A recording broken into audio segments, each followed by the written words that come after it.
그리하면 명이 보도록 하겠습니다. 수 있죠? 시작. 내 부모를 공경하라. 그리하면 내 하나님 여호와가 내게 준 땅에서 내 생명이 길리라. 아유, 잘 외웠어요? 잘 암송했어요? 이렇게 암송하는 것처럼 우리 어린이들 부모를 공경하기 바랍니다. 자, 우리가 지난주에 127문을 통해서 윗사람에 대한 아랫사람의 의무에 대해서 살펴보았습니다. 부모에 대한 의무를 살펴봤어요. 자, 오늘은 128문을 통해서 아랫사람의 죄에 대하여 이제 살펴봅니다. 아랫사람의 죄, 아랫사람이 윗사람에 대하여 범하게 되는 죄에 대해서 살펴보도록 합니다.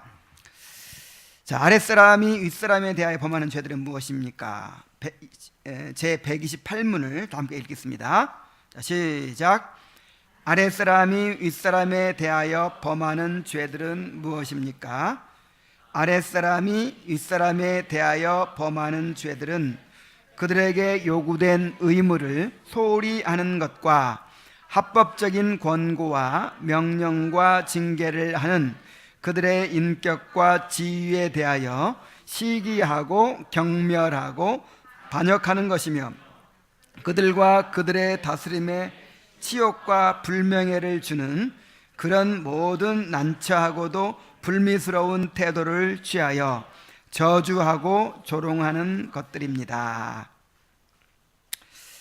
자, 이 내용을 하나하나 살펴보도록 하겠습니다. 먼저 아랫사람이 윗사람에 대하여 범하는 죄가 무엇입니까? 일단 의무를 소홀히 하는 것이 죄예요. 그러니까 우리가 꼭 나쁜 일을 해서는 안 될 일을 해서만 죄가 되는 것이 아니라 마땅히 해야 할 일을 안 하는 것이 죄죠. 우리가 윗사람에 대해서 마땅히 행해야 할 의무를 지난주에 우리가 배웠어요. 제가 다시 한번 여기 써놨습니다. 아랫사람이 윗사람에게 마땅히 드릴 존경은 마음과 말과 행동에 있어서 모든 합당한 존경과 그들을 위한 기도와 감사와 그들의 덕행과 은혜를 본받음과 그들의 합법적인 명령과 권고에 즐거이 순종함과 그들의 징계에 마땅히 복종함과 윗사람들의 여러 계급과 지위의 질서의 성질에 따라 그들의 인격과 권위에 충성하고 변호하고 지지하며 또한 동시에 그들의 약점을 짊어지고 이를 사랑으로 덮음으로써 그들의 다스림에 영예가 되게 해야 합니다. 자, 이것이 의무예요. 내가 뭐 나쁜 일 하나도 안 했어도 이 의무를 소홀히 했으면 뭐가 돼요? 5계명을 어긴 죄예요. 자, 마땅히 드릴 존경을 드렸습니까? 마음과 말과 행동에 있어서 모두 합당한 존경을 드렸습니까? 기도와 감사를 드렸습니까? 또 그들의 덕행과 은혜를 본받으려고 합니까? 합법적인 명령과 권고에 즐거이 순종했습니까? 징계에 마땅히 복종했습니까? 인격과 권위에 충성했습니까? 변호했습니까? 지지했습니까? 자, 약점을 짊어졌습니까? 사랑으로 덮었습니까? 그리고 그들의 다스림에 영예가 되도록 막 했습니까? 그런 거 안 하고 뭐 하고 있었어요? 그게 죄예요, 죄. 그렇게 적극적으로 의무를 소홀히 한 것이 죄입니다. 그러니까 꼭 나쁜 일만 안 하려고 막 할 것이 아니라 우리에게 주어진 명령에 적극적으로 순종하려고 그렇게 힘써야 돼요.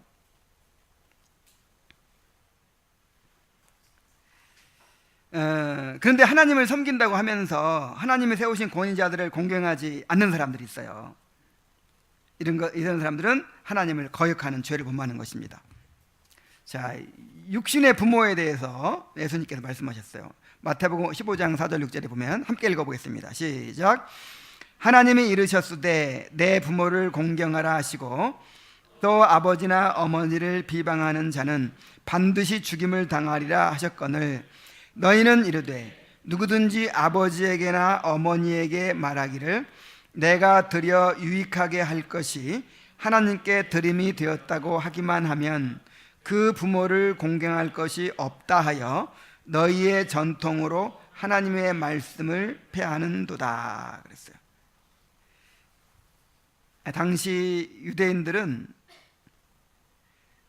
이제 우리가 부모를 공경해도 주 안에서 공경하라고 그랬죠. 그러니까 하나님이 우선이에요, 그죠?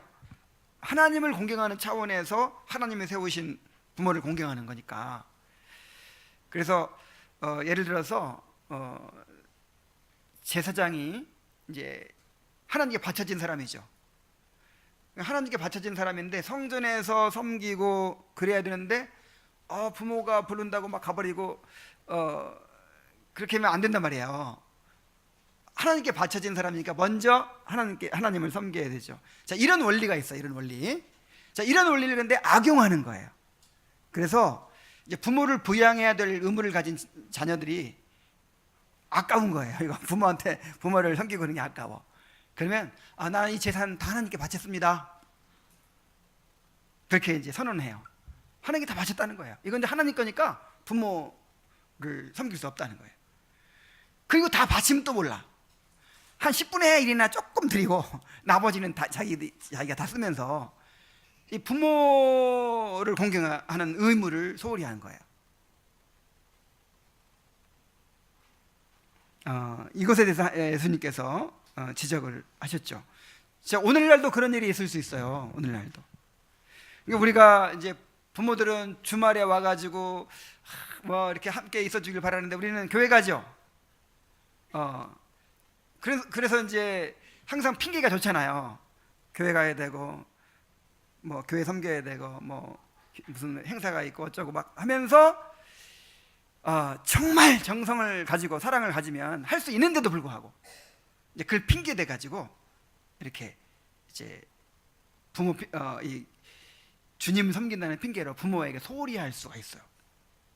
양심에 손을 얹고 정말 내가 그렇게 하고 있지 않았는지 생각해 봐야 돼요. 그럼 부모 입장에서는 그 교회라는데 못 쓰겠네. 그렇게 이제 예수님이 욕먹고 교회가 욕먹게 되는 거죠. 정말 우리가 부지런하면 정말 하려고만 마음먹으면 정말 주의를 성실하게 지키면서도 부모님께 의무를 할 수 있어요, 없어요? 있어요. 못 가면 돈이라도 보내드리고 뭐 하여간 할 수 있는 방법이 있어요. 근데 이제 아예 그냥 그걸 핑계로 의무를 딱 안 해버리려고 하는 거예요. 자, 그런 양심불량이 있어서는 안 됩니다. 그리고 교회의 직분자들에게도 마찬가지죠. 마태복음 18장 17절 말씀에 만일 그들의 말도 듣지 않거든 교회의 말하고 교회의 말도 듣지 않거든 이방인과 세리와 같이 여기라 그랬어요. 자, 하나님께서 말씀과 성령을 통해서 우리를 다스립니다. 말씀과 성령을 통해 다스리는데 하나님이 보이지 않기 때문에 어떻게 그를 통제를 하죠?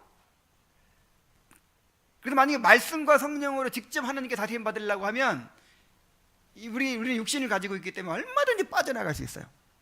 내게 달콤한 말은 하나님 말씀해 주셨어. 그리고 좀 꺼리끼는 말은 그냥 넘어가고 오늘은 이상하게 말씀이 마음에 와닿지 않았어 하고 넘어가고 얼마든지 그렇게 할 수 있죠.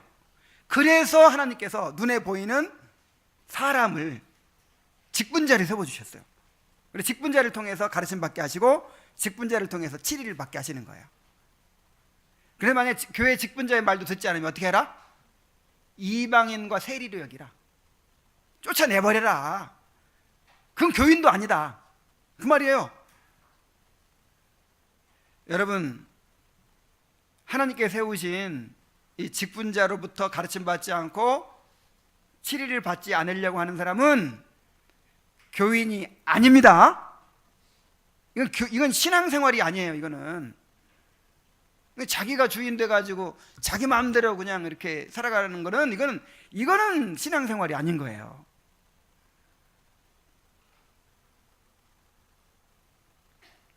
이건 예수님의 가르침이죠. 예수님의 가르침. 교회의 말 듣지 않거든 그 사람 교인으로 여기지 말아라. 쫓아내라. 출교시켜버려라. 여러분 안 쫓겨나려면 말 잘 들어야 돼요.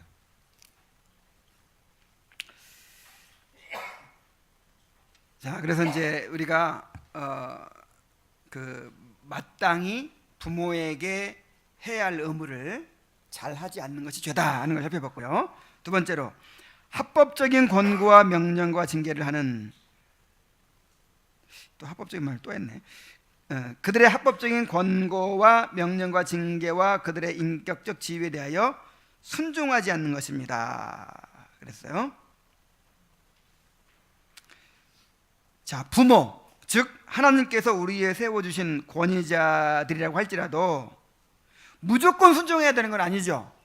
주 안에서 순종해야 돼요. 다시 말하면 합법적인 권고와 명령과 징계에 순종하는 거예요. 합법적인. 만약에 명백하게 하나님의 말씀에 어긋나는 권고와 명령과 징계로 다스릴 때는 어떻게 해야 될까요? 순종할 필요가 없죠. 순종할 필요가 없고 또 바른 태도와 방법으로 저항할 수도 있어요. 만약에 목사가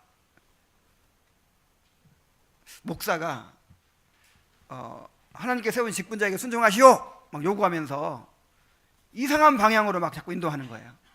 막 잘못된 교리를 막 가르치고 성경에도 없는 거를 막 이렇게 제시하면서 하게 만들고, 그래서 계속 그 명령 따라가면 하나님의 뜻에 어긋나게 돼 있는 거예요. 그럼 어떻게 해야 될까요? 그러면 순종하지 말아야죠. 순종하지 말고 그러니까 명백히 하나님 뜻에 어긋날 때 순종하지 말고, 또는 저항할 수 있고, 심지어 목사를 쫓아낼 수도 있어요. 이 3분의 2 이상이 이렇게 신임 투표를 할 수, 3분의 2 이상이 요구하면 공동 의회 회원의 3분의 2 이상이 이제 요구하면 신임 투표를 할 수 있어요. 그래가지고 이제 과반수 이상이 찬성을 하면 3분의 과반수인가 3분의 2 헷갈리네. 어쨌든 찬성을 하면 이제 목사가 물러나야 돼요. 그런 장치가 있는 거예요. 그런 장치가 뭐 당회가 있으면 당회가 또 이제 그런 역할을 할 것이고, 당회가 없어도 우리도 그렇게 할 수 있어요. 이런 거 가르치면 안 되는데. 어쨌든 이런 무조건 이렇게 목사 말 무조건 듣도록 돼 있질 않아요. 또 양심의 자유가 있어요, 우리에게. 그래서 하나님의 뜻 안에서 순종하는 거예요. 그러나 합법적인 권고와 명령과 징계를 하는데도 불구하고 그들의 인격과 지위에 대하여 순종하지 않는 것은 하나님을 거역하는 죄가 되는 거예요. 사무엘상 8장 7절 함께 읽겠습니다. 시작. 여호와께서 사무엘에게 이르시되 백성이 내게 한 말을 다 들으라. 이는 그들이 너를 버림이 아니요 나를 버려 자기들의 왕이 되지 못하게 함이니라. 사무엘이 나이가 늙어서 사무엘의 아들들이 사사 노릇을 합니다. 그런데 사무엘만큼 그렇게 양심적으로 진실하게 하질 않아요. 여러 가지 약점들을 노출하는 거예요. 그래서 백성들이 이제 질려가지고 안 되겠다, 우리에게도 왕이 있어야 되겠다 하고 왕을 세워달라고 요구한 거예요. 그것에 대해서 하나님께서 이렇게 말씀하십니다. 그들이 너를 버려서 왕 세워달라고 그러는데 세워줘라. 그들이 너를 버리는 것이 아니고 나를 버려서 왕이 되지 못하게 하는 거다. 그러니까 인간적으로 좀 부족함이 있더라도, 좀 약점이 있고 부족함이 있더라도 그것 때문에 가르침과 치리를 받아들이지 않는 것은 누구를 인정하지 않는 거예요? 하나님의 권위를 인정하지 않는 것이 돼요.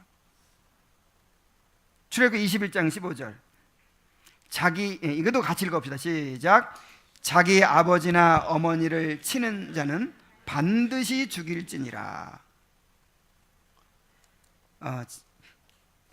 야, 이거 무서워요. 그러니까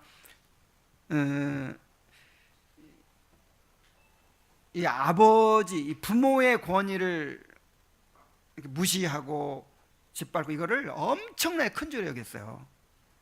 그래서 치는 것까지는 아니라도, 예를 들어서 부모가 가르치다가 징계하다 아이고 이놈은 도저히 안 되겠다 그러면 끌고 오라 그랬어요. 백성의 장로들한테 끌고 오라 그랬어요. 그래가지고 이놈은 부모에게 말을 안 듣는 자식입니다. 속만 썩이고 아무리 매를 때려도 안 되고 가르쳐도 안 되고 도대체 어떻게 할 수가 없습니다. 그러면 백성들이 돌로 치라 그랬어요. 돌로 쳐서 그 아이를 죽이라고 그랬어요. 왜 그렇게 했을까요? 이 부모를 통해서 하나님의 언약이 전수되는 거예요. 부모를 하나님의 대리자로 세우시고 부모를 통해서 하나님의 언약이 전수되게 하시고 이제 교회를 이루게 하셨는데 그걸 무시하고 그 권위를 거역하는 거예요. 이것은 단지 그 가정의 문제가 아니라 이 교회의 문제로 봤어요. 하나님의 백성 공동체의 문제로 본 거예요. 그래서 악을 아예 그냥 뿌리 뽑으라는 거예요. 만약에 이 집에서 막 그런 못된 아들이 있으면 딴 집에서도 보고 쟤도 막 대드네? 그럼 나도 대들고 이런 일이 생기지 않도록 그냥 그런 놈들 생기면 그냥 돌로 쳐 죽이라는 거예요. 돌로. 그러니까 얼마나 하나님이 이 권위를 중요하게 여기는지 아시겠죠? 그래서 여러분 합법적으로 가르치고 또 말씀 안에서 치리할 때 정말 하나님께서 나를 다스리는 거라고 생각하고 그렇게 순종해야 됩니다. 특히 윗사람의 인격과 지위에 대하여 시기하고 경멸하고 반역하는 것입니다. 자, 시기하는 거. 사무엘상 10장 27절 한번 같이 읽어봅시다. 시작. 어떤 불량배는 이르되 이 사람이 어떻게 우리를 구원하겠느냐 하고 멸시하며 예물을 바치지 아니하였으나 그는 잠잠하였더라. 자, 이스라엘 백성이 왕을 세워달라고 하도 요구하니까 왕을 세웠어요. 누굽니까? 사울 왕이에요. 그래서 이제 야 우리 왕이로다 하고 다 막 그냥 환호하고 엎드려 절하고 막 그랬는데 어떤 사람들은 여태까지 같이 우리 늘 니냐 내냐 하고 이렇게 같이 지내던 사람이거든요. 근데 하루아침에 왕으로 세움 받았다고 기름 부음 받았다고 어떻게 막 이렇게 왕으로 섬깁니까? 이런 사람이 무슨 왕이야? 그런 식으로 이제 무시했어요. 시기심이 난 거죠. 다 똑같은 위치에 있었는데 어느 날 갑자기 이 사람이 왕이라고 막 이렇게 높아진 거예요. 못마땅한 거죠. 그래서 이런 리더십에 대해서 하나님이 세우신 어떤 직분에 대해서 시기심을 갖는 거 이게 죄란 말이에요. 당장은 와닿지 않을지 모르겠어요. 여러분 저한테 시기하는 분이 있어요 혹시? 왜 진요선 목사만 말씀 전하고 저렇게 신방에서 막 성도 지리하고 그러나?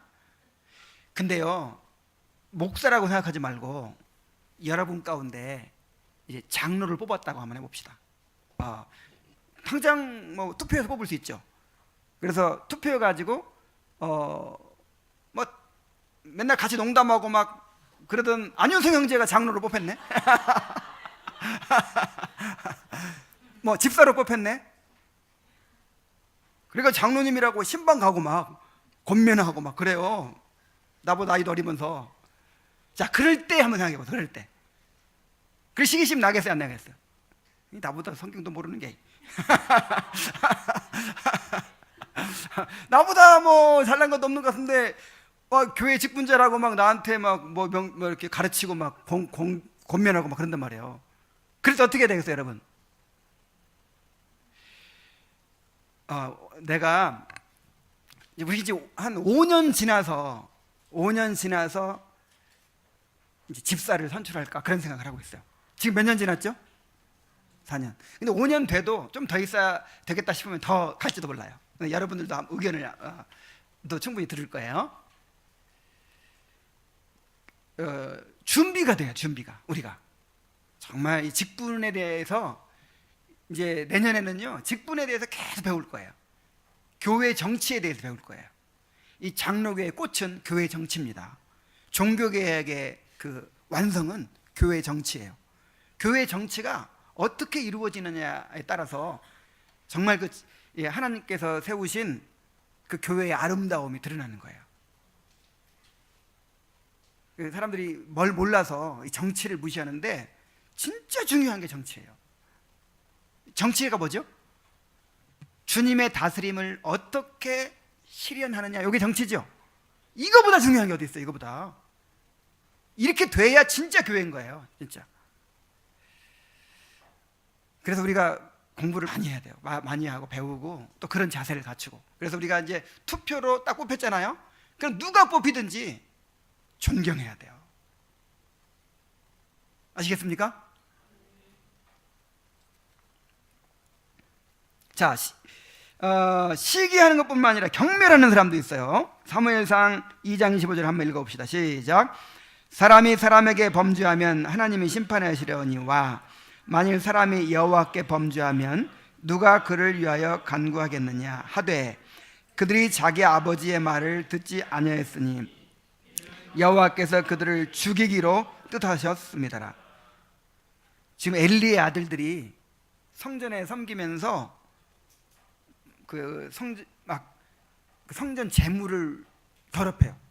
그냥 성전 하나님께 드릴 재물을 삶고 있는 솥에다가 갈고리를 푹 집어넣어가지고 싹 꺼내가지고 가지고 가버린다든지, 아니면 성전에 섬기는 여자들하고 불미스러운 일을 막 저지르는 거예요. 그래가지고 엘리가 권고를 하죠. 이 엘리는 단순히 아버지가 아니고 지도자예요. 지도자, 제사장이에요. 직분자예요. 근데 권면하는데 들어요, 안 들어요? 안 들어요. 왜 안 들었을까요? 하나님께서 그들을 죽이기로 정하셨기 때문입니다. 좀 무서운 말이에요. 하나님께서 세우신 직분자를 통해서 합법적으로 권징을 하는데 그걸 안 들어. 그럼 이거는 나는 그리스도의 다스림을 받지 않겠다, 그런 독립선언이에요. 이거는 그야말로 출교해야 마땅한 사람이고 하나님이 죽이기로 작정한 사람의 하는 짓이에요. 정말 두려운 일입니다. 그 다음에 심지어 반역하는 경우가 있어요. 신명기 21장 18절 21절 한번 읽어봅시다. 시작.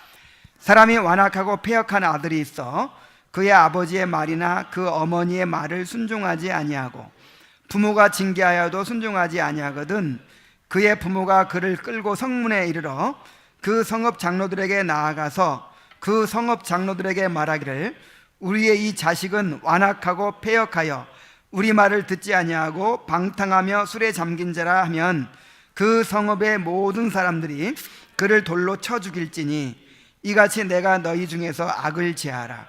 그리하면 온 이스라엘이 듣고 두려워하리라. 이거 아까 얘기했던 게 나오네요. 무섭죠? 그러니까 하나님께서는 뭘 지금 염려하시는 거예요? 이런 죄가 물들까 봐, 다른 사람에게 물드는 것을 굉장히 염려하시는 거예요.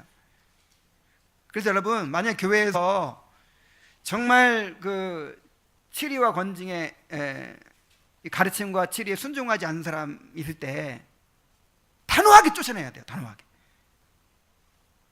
사랑으로 받아주고 해가지고, 그럼 어떻게 될까요?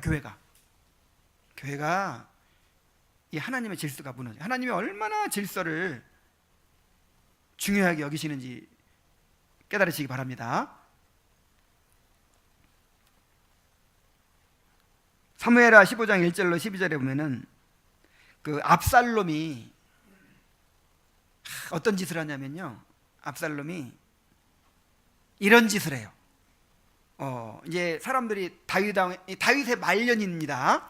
다윗의 말년이라 다윗이 그 젊었을 때 그 정신을 다 잃었어요. 그래가지고 정사도 안 돌아보고 그냥 좀 이렇게 그런 정권 말기, 완전히 정권 말기적 상황이 일어나는 그런 상황인데, 이제 백성들이 다윗에게 재판을 청하러 갑니다. 그러면 중간에 딱 서 있다가 압살롬이 그 사람을 그냥 따뜻하게 맞아주고, 그냥 형제여 무슨 일로 왔느니요 하면서, 지금 예루살렘에 가봐야 너 상담해 줄 사람도 없다. 너 억울한 일 왕이 그런 정신이 아니다. 내가 상담해 주마, 내가 재판해 주마 합니다. 그 사람을 다 돌봐주고 위로해 주고, 그래가지고 마음을 훔치니라 그랬어요. 뭐 하니라?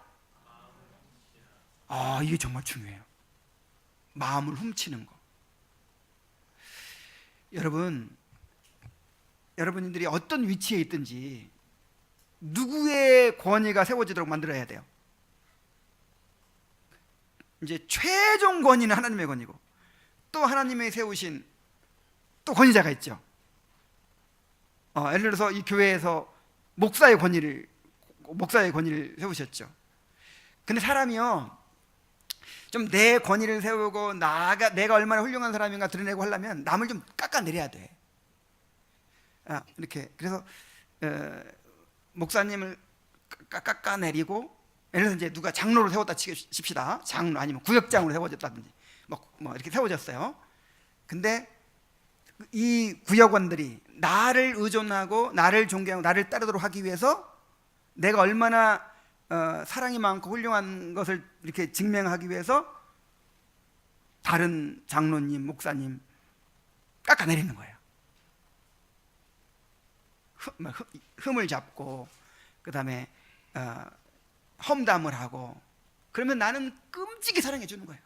그래가지고 마음을 훔쳐. 이런 도둑질, 이걸 도둑질이라고 그랬어요. 마음을 훔쳤다.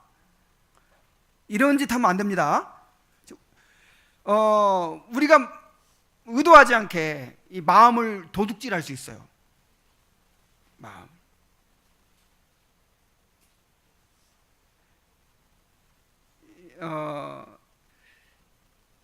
자꾸만 우리가 이 교회 질서를 세우고 리더십을 세우고 권위를 세우는 그런 방향으로 나가야지.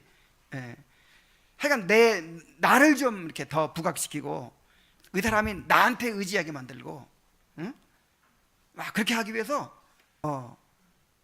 이렇게 막 험담을 하는 거야. 그럼 절대 안 됩니다.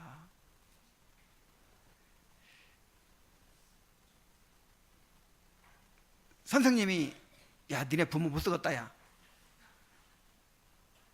막 그러면서 자기만 의지하기만 하면 되겠어요? 부모가 야 니네 선생님 배울 거 하나도 없다 그러면서 막 안 되는 거예요. 선생님을 동경하게 만들고, 선생님은 부모에게 순종하게 만들고, 이게 옳은 것이지. 자, 마음을 훔친다는 거 여러분 기억하시기 바랍니다. 이거 가정에서도 그랬어요. 가정에서도 아버지 흉봐. 아버지, 야 네 아버지가 또 이랬다. 나 네 아버지 때문에 못 살겠다. 그냥 애들 앞에서 아버지 흉을 막 보는 거예요. 그러니까 엄마가 희생자고 엄마가 억울하고, 그러니까 너희들 엄마한테 잘해야 돼. 엄마가 다 너희를 키웠다. 엄마 때문에 너희 산다. 이걸 자꾸 심어주는 거죠. 그게 아이들에게 무슨 유익이 되겠어요? 아버지의 약점을 어떻게 해야 돼요? 덮어주고, 아버지의 권위를 세워주고, 아버지를 존경하게 만들어야지.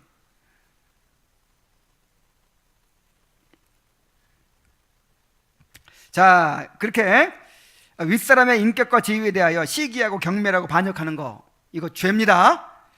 그 다음에 또한 그들과 그들의 다스림에 치욕과 불명예를 주는 그런 모든 난처하고도 불미스러운 태도를 취하여 저주하고 조롱을 하는 것입니다. 자, 아랫사람은 마땅히 어떻게 하라고 그랬어요?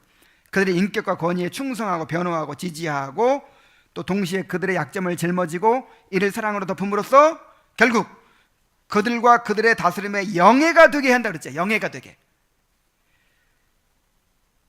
그런데 그들의 다스림에 치욕과 불명예를 주는 그런 난처하고도 불미스러운 태도를 취하는 거예요. 자, 어떨 때 난처하죠? 막 대들어버리면 그처럼 난처할 수가 없어요. 부모가 뭐라고 막 했는데 확 대들어버리는 거예요.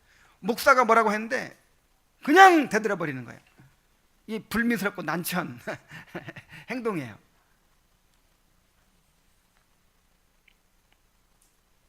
막 같이 싸워버리는 거예요. 막. 그럼 어떡할 거예요? 같이 막 싸울 수도 없고. 그래서 잠언 19장 26절에 같이 읽어봅시다. 시작. 아비를 구박하고 어미를 쫓아내는 자는 부끄러움을 끼치며 능욕을 부르는 자식이니라. 참, 이 자식이 부모에게 영광이 되어야 되는데 능욕이 돼. 자, 그런 자식이 되지 마시기 바랍니다. 더구나 부모를 저주하고 조롱하는 것은 더욱 큰 죄가 되겠죠. 잠언 30장 11절 17절에 한번 읽어봅시다. 아비를 저주하며 어미를 축복하지 아니하는 무리가 있느니라. 아비를 조롱하며 어미 순종하기를 싫어하는 자의 눈은 골짜기의 까마귀에게 쪼이고 독수리 새끼에게 먹히리라. 그랬어요. 또 출애굽기 22장 28절 읽습니다. 너는 재판장을 욕하지 말며 백성의 유사를 저주하지 말지니라. 하나님께서 세우신 재판장 함부로 욕하지 말라는, 유사는 지도자를 말해요. 지도자를 저주하지 말라는 거예요. 좋은 예가 하나 있죠. 그 유대인들이 바울 사도가 공회에 잡혔어요. 죄도 없는데 공회에 잡혀가지고 막 바울이 거의 찢길 뻔했다고 할 정도로 막 몰매를 맞고 막 그렇게 이제 얼마나 억울하고 막 그러겠어요. 그래가지고 이제 공회에 잡혔는데 그 이제 공회의 그 지도자 뭐라 그러죠? 대제사장. 대제사장이 이제 바울을 정죄하니까 바울이 막 반항을 했죠. 법에도 어긋나게 이렇게 막 한다고 막 하면서 막 그렇게 이제 책망을 했어요. 그때 옆에 사람이 저분이 대제사장인데 당신이 이렇게 함부로 말하냐고 하니까 즉시 사과하죠. 나는 그분이 대제사장인 줄 알지 못했다. 그러면서 이 말씀을 인용해요. 너는 재판장을 욕하지 말며 백성의 유사를 저주하지 말지니라고 한 걸 나도 안다 하면서 자기 잘못을 인정합니다. 그래서 하나님께서 세우신 지도자들 함부로 욕하고 또 저주하고 조롱하고 험담하고 이런 거를 조심해야 됩니다.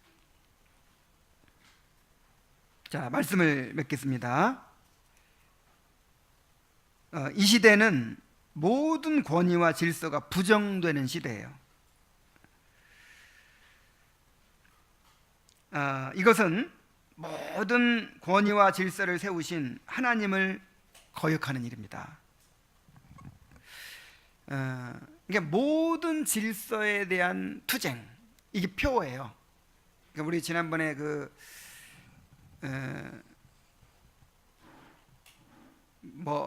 주제가 뭐였지? 젠더 세미나. 그 동성애 문제 이런 게 사실은 이 동성애 문제가 단순히 동성애가 아니에요. 그러니까 모든 질서에 대한 투쟁을 하다 보니까 이제 이 창조 질서에 대해서까지 부정을 하는 거죠. 이렇게. 그래서 이런 걸 한번 배우고 지금 굉장합니다. 이 페미니즘 추구하는 사람들, 또 이 새로운 젠더 운동을 하는 사람들, 이 사람들 이 머릿속이요 아주 그냥 이 모든 권위와 질서에 대한 반감으로 가득 차 있어요. 그래서 그런 사람들한테 뭐 좀 책을 읽었거나 배웠거나 이거 정말 큰일입니다. 어느 고등학교에서 어떤 선생님이 애들한테 그랬대요. 지나가다가 막 쓰레기가 있어가지고 얘들아 이거 좀 주워라. 그랬더니 선생님을 빤히 쳐다보면서 얘가 이제 그걸 좀 배운 아이예요. 내가 왜요? 이러더라는 거예요. 그래서 이제 근데 옆에 있던 착한 아이가 얼마나 민망해요. 아까 그 난처하고 불미스러운 상황을 당한 거지 선생님이. 옆에 있던 한 아이가 너무 그 민망스러워가지고 내가 치울게요 하면서 싹 치웠대요. 그 아이가 그 후로부터 완전 왕따가 되고 아이들한테 괴롭힘을 당했다는 거예요. 왜 그럴까요? 아이들에게 어떤 사람이 영웅이냐면 모든 권위와 질서에 대해서 투쟁하고 자유를 얻고, 왜 꼭 학생만 주워야 돼? 이게 무슨 불공평한 일이에요. 이게 억압하는 일입니까 이게? 선생님 주시면 안 돼? 왜 학생한테 주시라고 그래 그거를? 그런 걸 다 거부하는 거예요. 그런 걸. 하여간 남녀간에 조금이라도 무슨 여러분 요즘엔요 여자가 일 있다가 큰일 나요. 막 몰매 맞아 죽어요. 하여간 남녀간에 조금이라도 무슨 어떤 차별적인 말을 한다든지 어떤 권위를 세운다든지 대번에 꼰대 소리 나오고 물론 다음 주에는 이제 윗사람이 어떻게 해야 되는가 이제 그게 나오지만 그건 윗사람의 문제고, 윗사람의 문제는 하나님께 맡기고, 정말 이렇게 이 시대가 얼마나 무서운 시대인지를 알아야 돼요. 이 시대의 흐름이 모든 권위와 질서에 대한 투쟁이에요. 투쟁. 다 벗어나겠다는 거예요. 오전에도 말씀드렸듯이 우리는 반대로 살아야 됩니다. 반대로 사는 게 얼마나 어려워요. 우리 아이들한테도 철저히 가르쳐야 돼요. 선생님을 존경하도록 가르치고 윗사람을 존경하도록 가르쳐야 돼요. 부모를 공경하는 성도 여러분이 되기를 바랍니다. 네, 기도하겠습니다. 하나님 아버지, 우리에게 영원 불변의 하나님의 법을 가르쳐 주셔서 감사드립니다. 이 법이 없었더라면 우리는 이 세대의 흐름을 따라서 그렇게 방황했을 것입니다. 아버지 하나님, 우리가 바른 길을 알았사오니 철저하게 순종하게 하시고 우리 자녀들에게도 잘 가르쳐서 하나님의 백성으로 살아가게 할 수 있도록 인도하여 주옵소서. 예수님의 이름으로 기도하옵나이다. 아멘.